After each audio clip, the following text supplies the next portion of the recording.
On World News Tonight, this election day, millions of Americans go to the polls. In a dead even race, it is all about getting your supporters to show up. There are long lines in many places. If there are many, many new voters, what difference might it make? And will the cables and the networks get it right this year? We certainly hope so, and we'll show you how our systems have been changed. From ABC News World Headquarters in New York, this is World News Tonight with Peter Jennings. Good evening, everyone, from our election headquarters in New York City. We all know how important this election is to millions of people. We will be right here for the entire evening until we get all the results and are able to explain them. We have a very large team of people here and in every state to report this great event. In many parts of the country today, though we can't put a number on the turnout yet, there appears to have been a determination to vote and be counted that reflects the country divided about who should really lead for the next 4 years. There is no mistaking the enthusiasm to vote in many places. Make history, y'all. Make this one. Before the election, the political parties had speculated that as many as 120 million people might vote. We have talked today, more importantly, we have listened today to a lot of people in a lot of places, and here's a sample. We do need to get out here and put our votes in. That's important. Voting for the person who's going to keep us safest. And that would be? I'm voting for Bush. I'm still undecided. We need more jobs, more educational programs. I think it's time for a change. W's for victory. Everyone counts. That's what they say. Mr. Bush voted at a firehouse in Crawford, Texas. Wish him all the best, and he's you know, he and I are in the exact same position. We've given it our all, and I'm sure he is happy like I am that the campaign has come to a conclusion. Mr. Kerry voted at the Massachusetts State House in Boston. I'm very confident that we've made the case for change, the case for trust in new leadership, a new direction, a fresh start. Make sure that they're aware of where their polling site is. There are two great armies of volunteers out there today working for Mr. Bush and Mr. Kerry. Your only job today is just to get them out to those polls. Hundreds of thousands of people urging supporters on, walking or driving them to the polls. We really could use your support this year, and the president would appreciate it. Some of the volunteers from both parties have traveled far and wide to squeeze out every vote they can. Well, tonight is all about how the electoral map shakes out. The 11 or so battleground states are there in yellow. Now, watch this. As it changes, this is a visual representation of how much more weight states with greater population have in the Electoral College.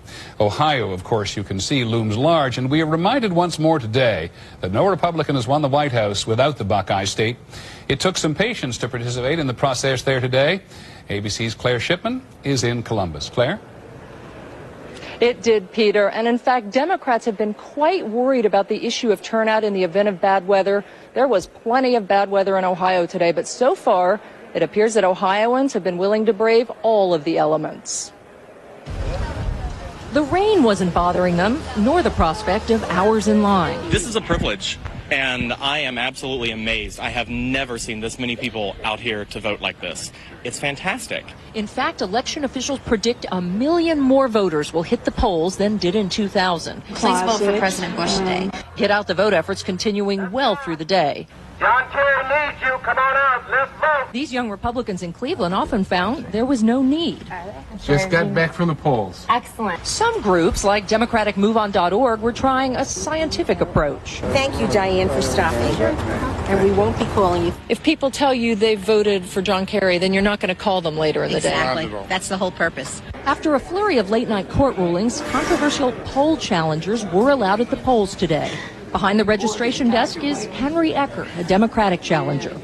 We're not planning on challenging anybody. Republicans were expected to do most of the challenging of newly registered voters, and Henry found himself with very little to do when his Republican counterpart didn't even show up. And across the state, we're told there was very little challenging. It was mainly observing at the polls. It seems, Peter, that the story here was Big turnout, little trouble. Thank you, Claire. Talk to you later. Claire Shipman in Ohio. Incidentally, according to Federal Election Commission figures, the highest turnout in recent decades was in the 1960 election, when about 63% of eligible voters cast their ballots. As we said, it's not possible to characterize accurately on a national level any turnout at this hour, but there's pretty strong visual evidence in places that count that people know they count. ABC's Bob Woodruff, for example, is in Florida. Ladies and gentlemen, the poll is now open. From the moment the doors opened, it was clear that turnout would be high. Yes, 1507, you're right. Nancy McDonald has worked at this Tallahassee polling place for 6 elections. Last time, only 50 voters showed up all day. This time, hundreds in the first few hours. At 7 o'clock, we had a line up to the little house up here. Wow. Yeah. Unprecedented for this one. Oh, yeah, absolutely. It's wonderful.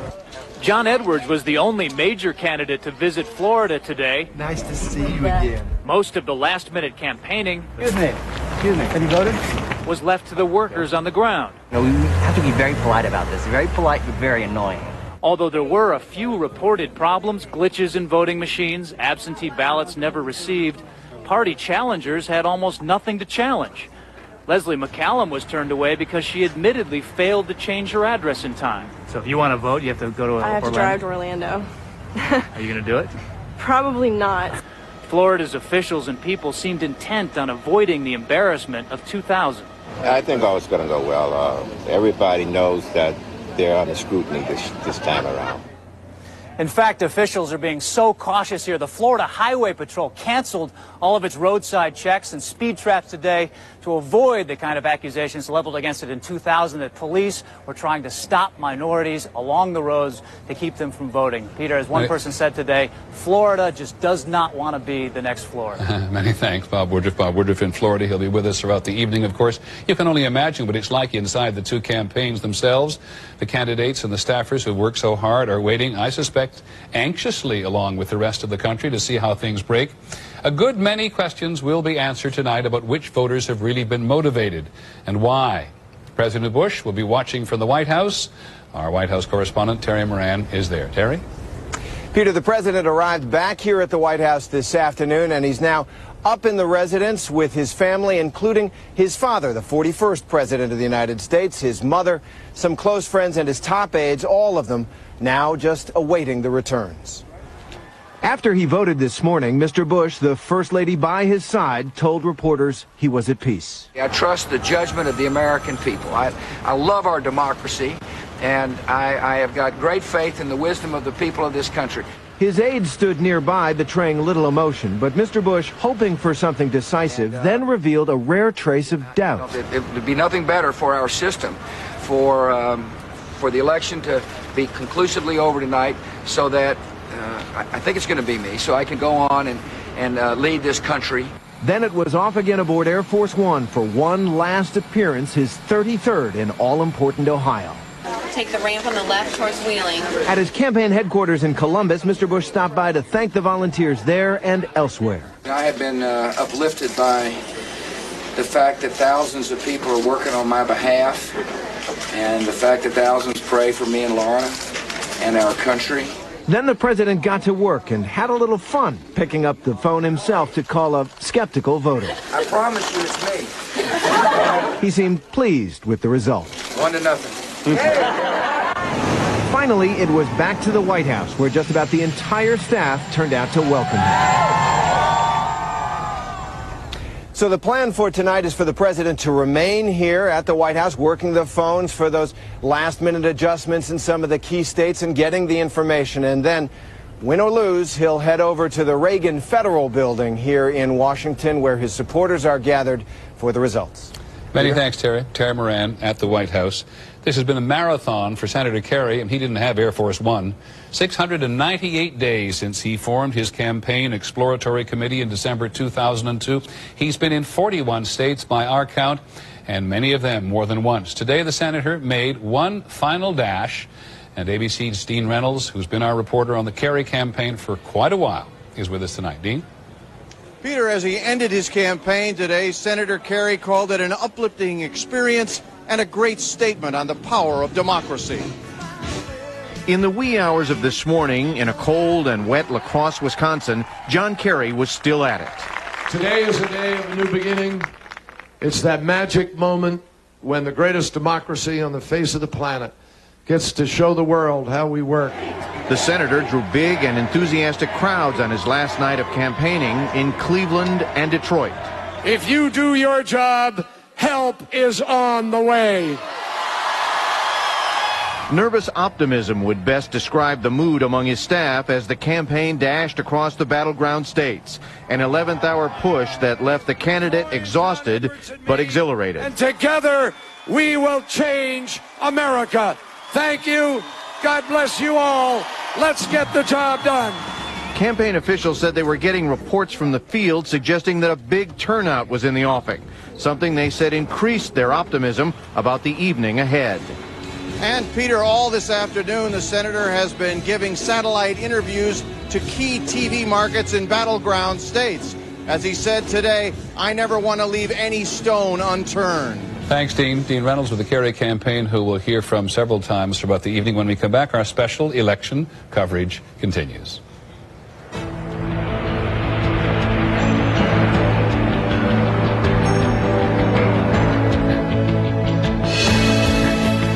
This is World News Tonight with Peter Jennings, brought to you by Pacific Life.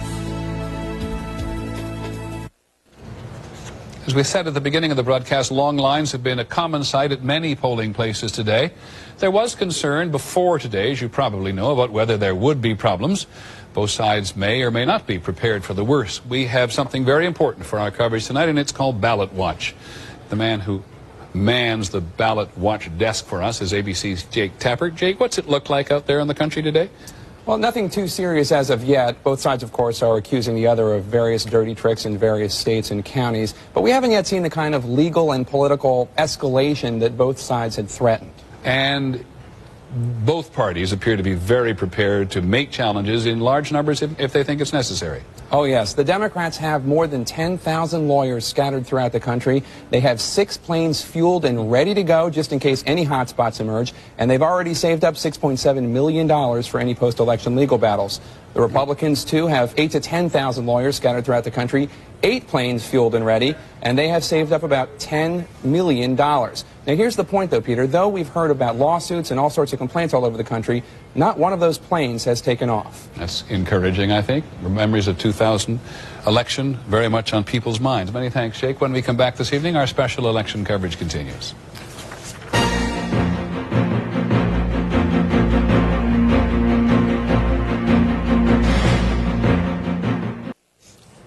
One of the most important people at ABC News is our political director, ABC's Mark Halpern. He's important every day, but he's really important tonight because he's going to watch the exit polls for us. And Mark, I know you've had a chance to look at them a little bit so far. Do people appear to have confidence in the system today, is my first question. They do, Peter. In preliminary data, we, of course, talk to people as they leave the polls all day long. This is only preliminary data right at the beginning. We've talked to a lot of voters, though, around the country. And given all the stories about problems in voting, a pretty high level of confidence. So far, we found 91% of voters are confident that the votes in their state will be counted accurately. Only 9% say so far in this preliminary data that they're not confident. Maybe reflected in the lack of challenges. Now, we've watched in the polls as we arrive at the election how close it's been. And there's always this question about the president's job approval. What do you pick up on that today? Almost nothing more important when you've got the re-election of an incumbent, in this case George W. Bush. Do people approve of the job he's doing or not? It couldn't be the more basic number. So far tonight in this preliminary data, 51% of Americans leaving the polls have told us they approve of the job he's doing. A little bit less than that of telling us they disapprove. Peter, that's right in the middle of that zone, the danger zone. Above the number where the president is so far, incumbents tend not to get reelected. Below that number, they tend to get reelected, and that's just one of several areas we're finding, Peter, the country, as it's been all year, very divided. Many thanks, Mark Halpern, our political director. Now I want to turn to my colleague, George Stephanopoulos, who sits at our right here all the time. A lot of talk, at least, around here today about the turnout. What do you sense? Turnout is the big story of the night, Peter. Either way, last time around, about 106 million Americans voted. Both parties are expecting more voters to come out this time. The Republican models, Karl Rove's model, is about 110 to 112 million voters. He thinks he can get a win in that zone by increasing the turnout of evangelical conservative Christians. So if you're in the 110 to 12 zone tonight, I think that's good news for the Republican Party. If you start to climb above that, into 115, 120 million voter turnout, that is more likely to be voters that the Democrats have been targeting, especially young voters. The new voters coming into the system who Absolutely. haven't voted before. Okay, so I'm going to ask everybody when we start coverage, what's the one thing you're going to start to look at tonight? So I give you a head start here. Well, you know, we've talked a lot about big states, Ohio and Florida. I'm going to be looking at a little state tonight, New Hampshire. One, because I'm a political junkie and I love New Hampshire. No. But more important than that, President Bush won it last time around. If Senator Kerry picks it up, that's 4 electoral votes, a big insurance policy. On the other hand, if President Bush can hold that as a red state, and if you look up on the map, it's surrounded by a sea of blue states against a senator from Massachusetts right next door, that's a real sign of strength. And I know you've been working the phones very hard today trying to get the inside clues from both campaigns as to how they're feeling. In 15 seconds or thereabouts, do you have any? I would say that in 15 seconds, Democrats are feeling good, feeling confident. Republicans a little more apprehensive, but they have a lot more to protect. Sure. Doesn't tell us much at this hour anyway, does it? Many thanks, George Stephanopoulos and Mark Halperin, and a lot of other people are going to be with us for our election coverage this evening, including, by the way, our coverage of the Senate. There are 34 seats in the Senate at stake in this election, 15 Republican and 19 Democratic. Just under a third of them look to be competitive. We'll follow them throughout the evening. One of the nastiest races, by the way, is in South Dakota between the Senate Minority Leader, Tom Daschle, and the former Republican Congressman John Thune.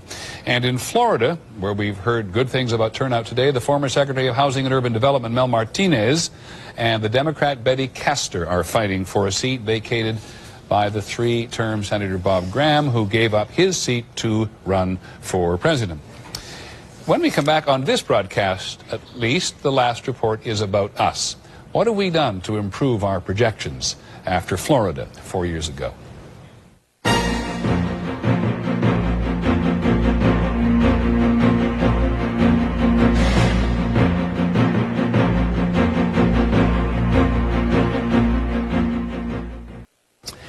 Finally this evening, getting it right. We have no intention of sugarcoating it. All the networks, including this one, and certainly the cable channels, blew it 4 years ago in projecting a winner on election night. We cannot speak completely for the others, but we spent a lot of time analyzing what went wrong and how we can do things differently this time.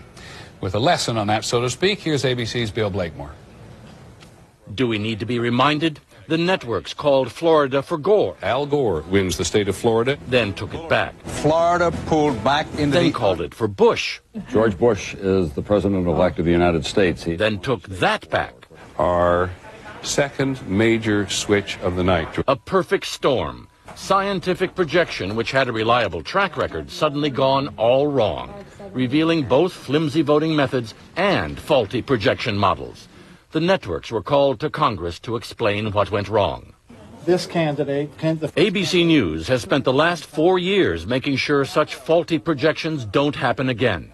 The overhaul directed by polling expert Dan Merkel. The biggest changes are that we have new sources of data that we're more confident in, and we have a lot more access to information. The old systems for gathering data have been disbanded, replaced by the new National Election Pool, created by the networks and Associated Press. All day today, a newly hired polling company, Edison Matovsky, has been collecting exit poll data, asking people who they voted for in 1,500 sample precincts, more than 4 years ago. Added to that data, actual counted votes reported by the Associated Press, with much more funding, staff, and software for double-checking than in 2000. ABC's Decision Desk will be receiving far more information this time about absentee and early voters, who turned out to be so vital in 2000's close election. And our computers have been loaded with more powerful mathematical formulas for projecting results. We will not make a projection until we're 99.5% certain. ABC News will not project any state if there appears to be less than 1% difference in the tabulated vote. Another layer of review has been added since 2000. This new oversight desk, where every ABC projection will get examined one more time before it goes into the studio. Our Decision Desk experts will be isolated from competitive pressures so as not to be influenced when making projections. ABC News executives say the requirement is simple, that when ABC paints a state red or blue, it can stay that way. Bill Blakemore, ABC News, New York. And that is our report on World News Tonight. It's exciting. We'll have election results throughout the evening as we get them. Our election coverage begins in just a few minutes. At the top of the hour, moments would be more precise. We hope you'll stay with us throughout the evening on your local ABC station. I'm Peter Jennings in New York.